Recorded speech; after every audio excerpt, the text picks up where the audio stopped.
Hello friends, welcome to Bugda Education. Friends, आज की इस वीडियो में हम लोग डिस्कस करेंगे important questions of AP arithmetic progression. This is for class 10th mathematics. हम लोगों ने चैप्टर 5 अर्थमेटिक प्रोग्रेशन के एनसीईआरटी के सारे क्वेश्चंस कर लिए हैं, जिसका लिंक हम आप लोगों के लिए डिस्क्रिप्शन बॉक्स में अवेलेबल करा देंगे।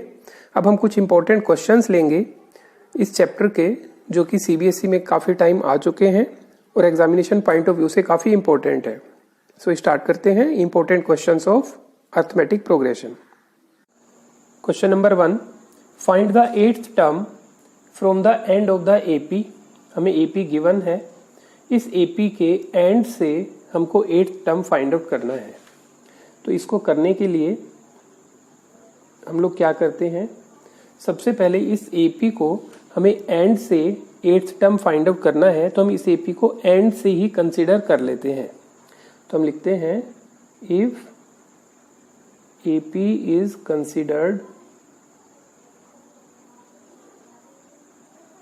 From the end. हम इस एपी को एंड से ही कंसिडर करेंगे, तो एपी 184 एंड 13, 10 और 7। अब इसमें हमें, अब देखिए इस एपी को हमने एंड से कंसिडर कर दिया, तो हमें अब स्टार्टिंग से इसमें 8th टर्म फाइंड आउट करना है। तो इसके लिए first term A is 184, D आप यहाँ से फाइंड आउट नहीं कर पाएंगे तो आप यहाँ से कर सकते हैं 10 - 13 - 3, और हमें यहाँ पे फाइंड आउट करना है 8th term, so n equals to 8। तो यहाँ पे हम लिखेंगे a8 equals to a plus 7d। a is 184 plus 7d is -3। 184 minus 21, so A8 is 163। और यहाँ पे हम लिख लेंगे final answer 8th term from the end of AP is 163। Question number 2, which term of the AP given है हमें, is the first negative term. इस तरह के क्वेश्चन भी काफी इंपॉर्टेंट है, सीबीएसई में कई बार आ चुके हैं। तो इस क्वेश्चन में क्या करना है, देखिए इस एपी को अगर हम लोग देखें तो ये एपी डिक्रीज हो रही है, और डिक्रीज होते होते ये 0 तक जाएगी, और 0 के बाद जब उसमें नेक्स्ट टर्म हम लोग लेंगे तो वो फर्स्ट नेगेटिव टर्म होगा। तो इस तरह के क्वेश्चन को अटेम्प्ट करने के लिए हम लोग ये कंसिडर करते हैं कि an जो है वो 0 के इक्वल है। तो इसके लिए अगर मैं इस AP की बात करूं तो यहाँ पे a is 25, d is a2 - a1 - 1/3। तो यहाँ पे हम लोग ये मान लेते हैं कि an इज इक्वल टू 0 है, क्योंकि अगर जिस टर्म के लिए वैल्यू 0 आ जाएगी उसका नेक्स्ट टर्म जो होगा वो हमारे पास फर्स्ट नेगेटिव टर्म होगा। अगर n की वैल्यू एग्जैक्ट नहीं आती है, हमारे पास नेचुरल नंबर में नहीं आती है, फ्रैक्शन में आती है, तो हम उसको राउंड फिगर में कंप्लीट कर लेंगे। तो इस तरह से देखिए, सबसे पहले हम लोग an इज इक्वल टू 0 के अकॉर्डिंग करेंगे, तो ये हमारे पास बनता है a plus n - 1 into D equals to 0। Value put करते हैं 25 प्लस n - 1 and d is -1/3 equals to 0। n - 1 into -1/3 equals to, देखिए 25 को हमने शिफ्ट किया -25, so n - 1 equals to -25/1 into 3/-1। तो यहाँ पे हम लोग देखते हैं कि n - 1 जो है वो हमारे पास 75 है, तो n की value 75 plus 1, so n is 76। तो n यहाँ पे हमारे पास 76 आया। इट मीन्स 76 टर्म जो है वो हमारे पास 0 है। इसका मतलब हम ये कह सकते हैं कि A76 जो है वो 0 होगा। और इस AP में अगर हम आगे चलते जाएंगे तो 76 टर्म पे 0 होगा, लेकिन उसका जो नेक्स्ट टर्म बनेगा that is the first negative term. तो हम लिखते हैं so first negative term is 77। तो 77th टर्म जो होगा वो हमारे पास फर्स्ट नेगेटिव टर्म होगा। इसमें हमने एक बात का और ध्यान रखना है कि अगर an को हमने 0 माना है तो यहाँ पे इस AP को आगे कंटिन्यू करते हुए 0 इसका एक टर्म होगा, तभी यहाँ पे n की जो वैल्यू है वो 76 एक नेचुरल नंबर है। अगर मान लीजिए यहाँ पे n की वैल्यू फ्रैक्शन में होती, मान लीजिए 76 1/3 इस तरह से, तो इसका मतलब ये होता कि जो n इक्वल्स टू 0 हम लोगों ने माना है इस AP में 0 एक टर्म नहीं है, तो इसको हमने आगे बढ़ाना था। इसका मतलब जो 76 टर्म है वहां तक 0 नहीं है, 77 टर्म है वो भी 0 नहीं है, इनके बीच में कहीं एक टर्म जो होगा वो 0 होगा। तो इसका मतलब इसको जब आगे बढ़ाएंगे 76 में तो ये पॉजिटिव होगा, लेकिन 77 में जाएंगे तो ये नेगेटिव हो जाएगा। दैट मीन्स इसको अगर हम कंप्लीट करेंगे तो 77 टर्म ही हमारे पास फर्स्ट नेगेटिव टर्म होगा। दोनों ही केसेस में हम इसको कर सकते हैं कि अगर 0 इसका टर्म है, इन दैट केस हमारे पास n की वैल्यू नेचुरल नंबर होगी, उसका हमने सक्सेसर लेना है। लेकिन अगर यहाँ पे हमारे पास फ्रैक्शन में आती है तो इसको हमने आगे बढ़ाते हुए नेचुरल नंबर बना देना है, तो हमें इजीली फर्स्ट नेगेटिव टर्म हम लोग कंसिडर कर सकते हैं। Question number 3, find the sum of all the 3 digit numbers which leave the remainder 2 when divided by 5। यहाँ पे हमें ये बताना है कि 3 डिजिट के जो भी नंबर हैं उन सभी का सम फाइंड आउट करना है विद द कंडीशन कि 5 से डिवाइड करने पे रिमाइंडर 2 बचना चाहिए। तो सबसे पहले इस बात को समझते हैं कि 5 से डिवाइड करने पे रिमाइंडर 2 बचना चाहिए। दैट मीन्स यहाँ पे मान लीजिए हमारे पास एक नंबर 7 है, उसको मैं 5 से डिवाइड करता हूँ तो ये हमारे पास रिमाइंडर 2 आएगा। इसी तरह से 5 2 जा 10, तो जो भी 5 2 जा 10 है उसमें हम 2 ऐड कर देंगे, मतलब 12 जो बनेगा। फिर 5 3 जा 15 प्लस 2 दैट मीन्स 17। तो इस तरह से हमारे पास जो नंबर बनेंगे, जैसे 7 है, 12 है, 17 है, इन सभी में 5 से डिवाइड करने पे रिमाइंडर 2 बचता है। तो आप इजीली फाइंड आउट कर सकते हैं इस तरह के नंबर्स। लेकिन यहाँ पे जो भी हम लोगों ने नंबर्स फाइंड आउट किए हैं वो 1 या 2 डिजिट के हैं, लेकिन यहाँ पे हमको जो फाइंड आउट करने हैं वो 3 डिजिट के नंबर फाइंड आउट करने हैं। तो जो 3 डिजिट के नंबर हैं वो स्टार्ट होंगे हमारे पास 100 से अप टू 999। तो जो 100 नंबर है वो तो 5 से डिविजिबल है, तो इसमें अगर मैं 2 ऐड कर दूं तो 102 जो है वो अपने आप में फर्स्ट नंबर बन जाएगा 3 डिजिट का, जो 5 से डिवाइड करने पे रिमाइंडर 2 रहेगा। तो इसी में अगर मैं नेक्स्ट लूंगा तो जो डिविजिबल होगा वो 105 होगा, तो उसमें 2 ऐड करने पे 107 बनेगा। तो इसका मतलब जो भी हमें 5 की टेबल वाले नंबर बनते हैं उसमें 2 ऐड करते जाना है। तो नेक्स्ट हमारे पास 110 प्लस 2 112। आप यूँ भी समझ सकते हैं कि इसमें अब 5 का ही आप गैप देते जाएंगे। तो जो इसमें लास्ट नंबर बनेगा तो 995 जो होगा वो 5 से डिविजिबल है, सो 997 जो है वो हमें लास्ट नंबर लेना होगा। तो इस तरह से हमारे पास एक AP बनेगी 3 डिजिट की, जो स्टार्टिंग है 102 से और जिसमें एंड है हमारे पास 997। यहाँ पे हम लोगों ने फाइंड आउट करना है सम। तो हमें पता है SN के फॉर्मूले में n/2 है, चाहे आप 2a plus n-1 into D formula apply करें या n/2 a प्लस an करें, दोनों ही केसेस में हमें n मतलब कितने नंबर्स का हम लोग सम फाइंड आउट कर रहे हैं वो पता होना चाहिए। तो उसके लिए हमें ये पता होना चाहिए कि 997 तक टोटल कितने टर्म्स बनते हैं। तो उसके लिए हमें n की वैल्यू फाइंड आउट करनी है। a is 102, d is 107 minus 102 5, और यहाँ पे हम लोग इस an को 997 मानेंगे और इस तरह से हम लोग फाइंड आउट करेंगे यहाँ पे n की वैल्यू। तो a plus n-1 into D 997।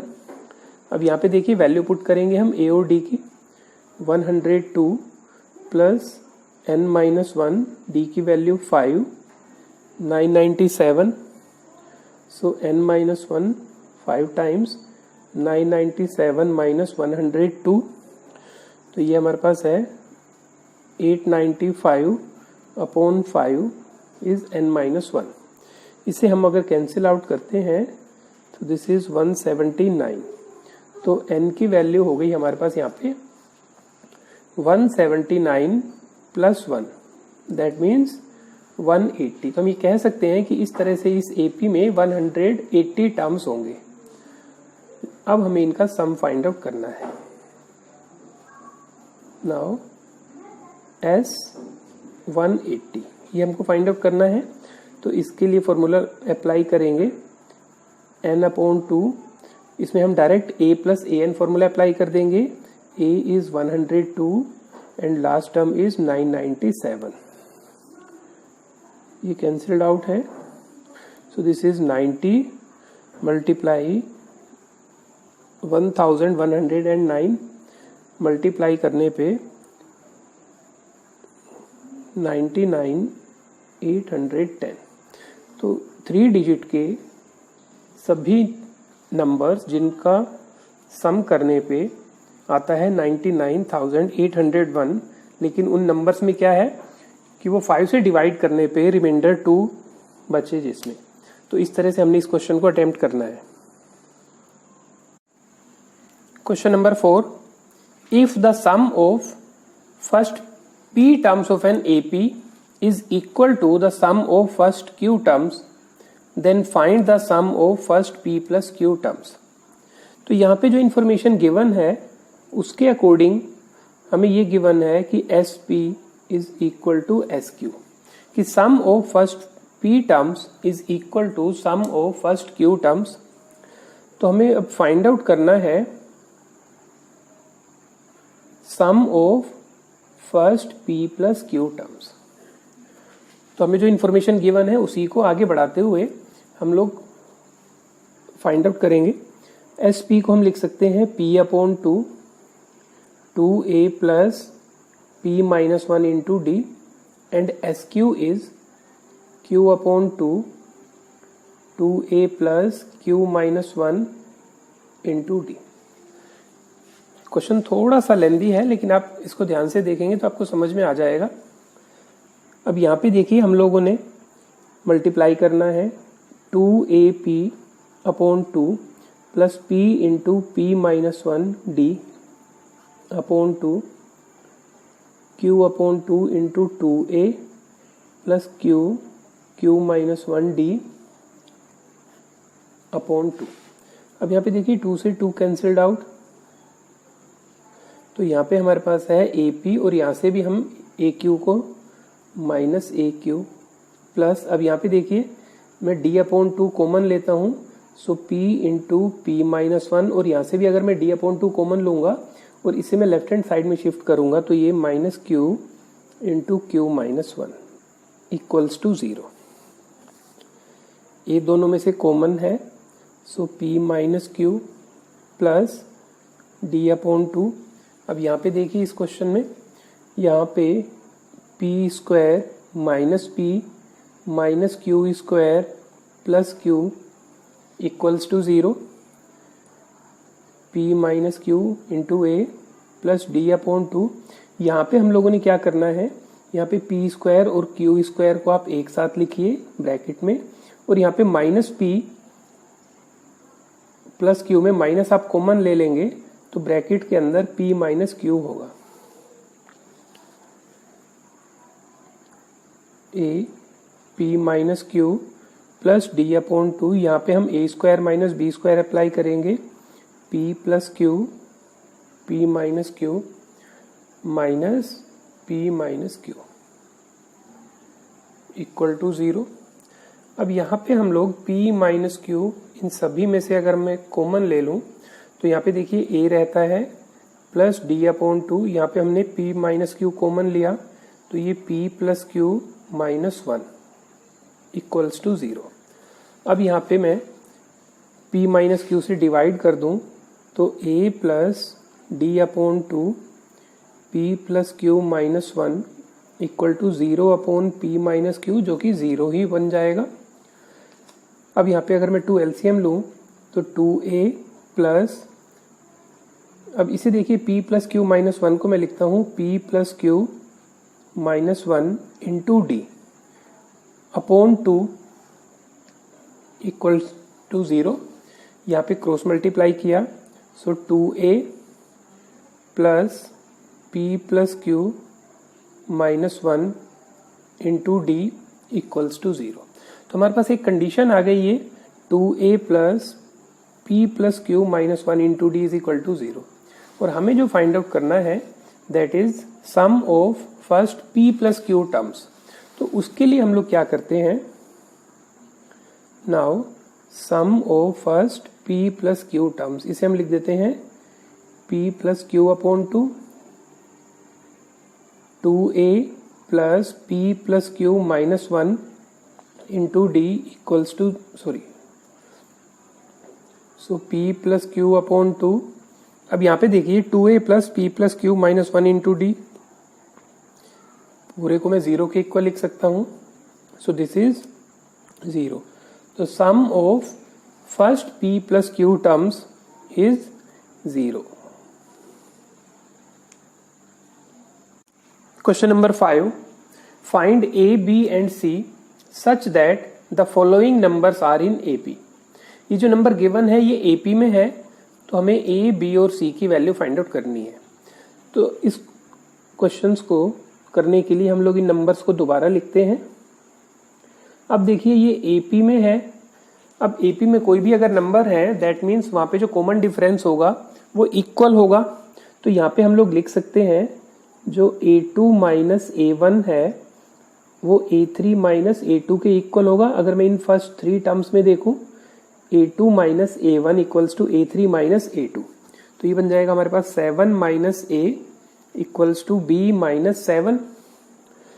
एक को आप शिफ्ट कर दीजिए, 7 को शिफ्ट कर दीजिए, so 7 plus 7 equals to B plus A, या फिर हम लिख सकते हैं A plus B equals to 14। This is equation 1। अब उसके बाद हम इन दोनों टर्म्स को देखेंगे 7B एंड 23, तो यहाँ पे भी होगा हमारे पास A3 minus A2 equals to A4 minus A3। Value put करते हैं, B minus 7 equals to 23 minus B, B plus B equals to 23 plus 7 that means 30। तो यहाँ पे हम कर सकते हैं 2B equals to 30 that means B is equal to 15। तो हमारे पास देखिए ABC में से B की वैल्यू तो 15 आ गई।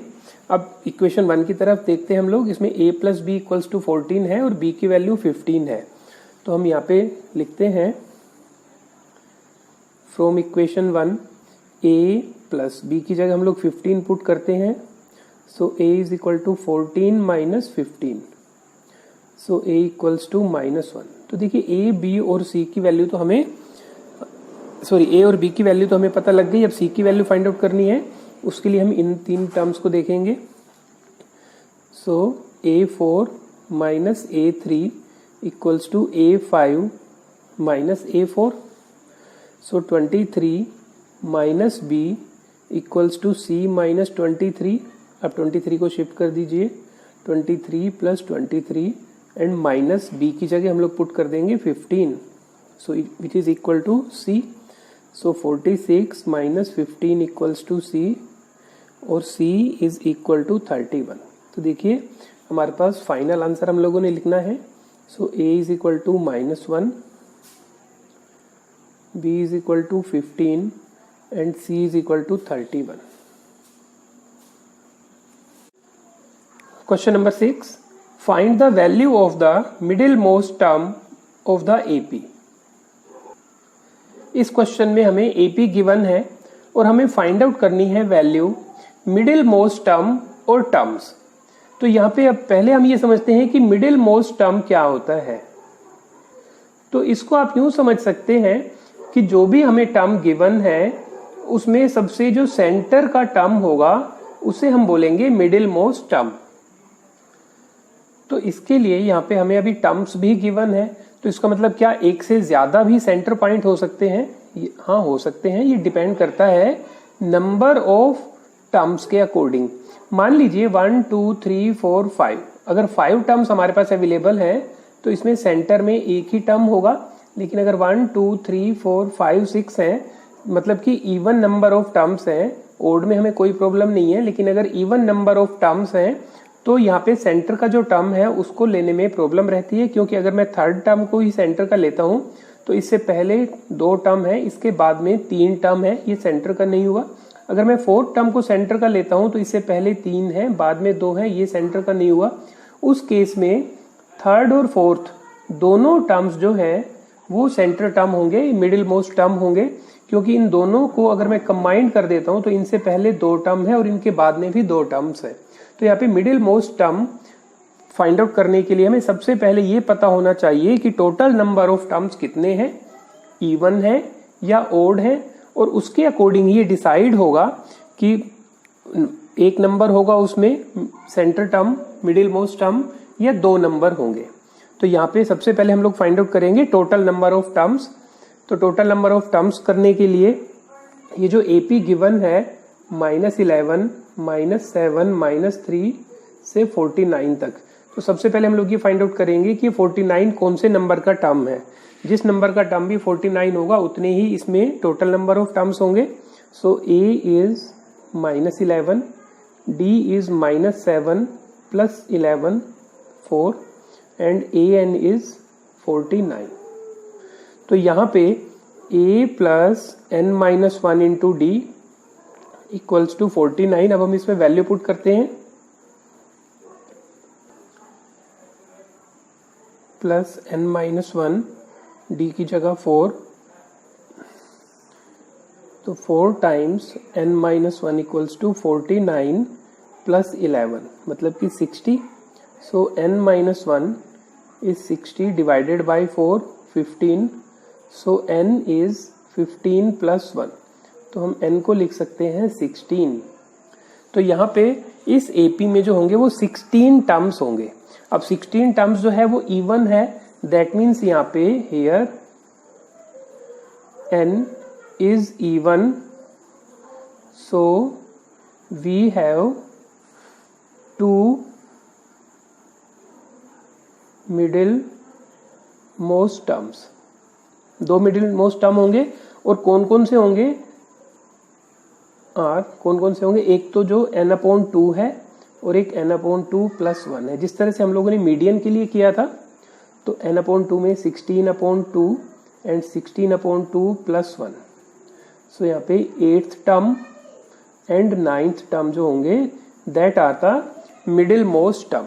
अब हमें जो वैल्यू फाइंड आउट करनी है that is A8 and A9। So A8 is A plus 7D, A is -11 plus 7D is 4। So -11 plus 28 17, और जो A9 है उसे हम A प्लस 8D भी कर सकते हैं, या फिर इसी में हम लोग D ऐड कर सकते हैं A8 में। So -11 plus 8 into 4, so 21।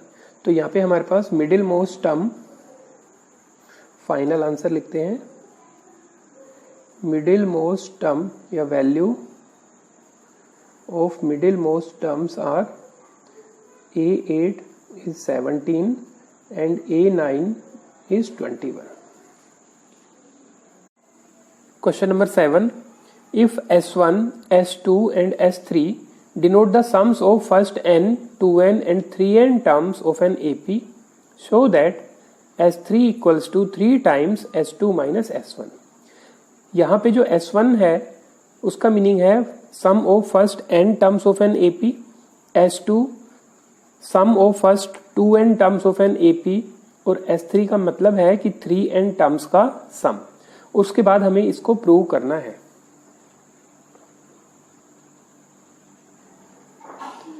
यहाँ पे जो गिवन है Sn is S1, S2n S2 और sum of first 3n terms is S3। अब इसके बाद हमें प्रूव करना है, तो हम राइट हैंड साइड लेंगे, 3 टाइम्स S2 माइनस S1।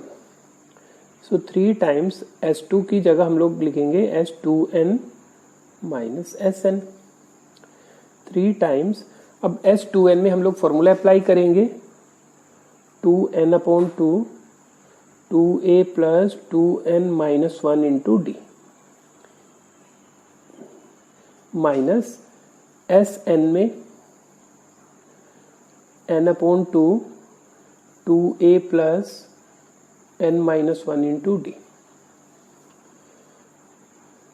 अब यहाँ पे देखिए इन दोनों में ही n/2 कॉमन है, वो हम बाहर लेंगे।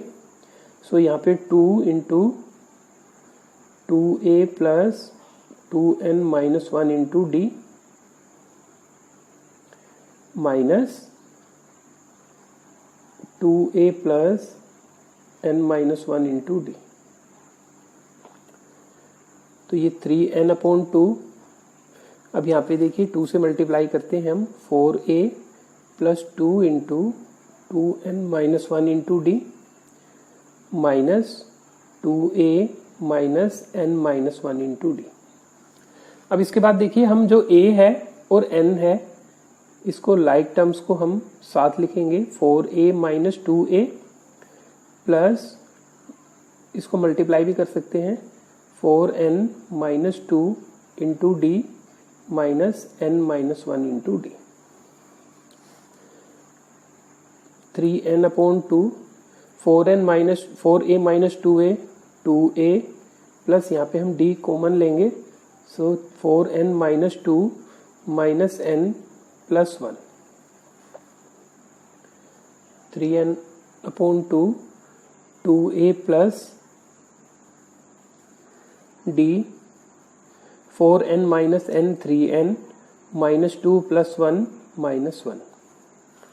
तो यहाँ पे देखिए 3n/2 2a plus 3n minus 1 into D. तो इसको अगर हम लोग देखें तो ये क्या है अपने आप में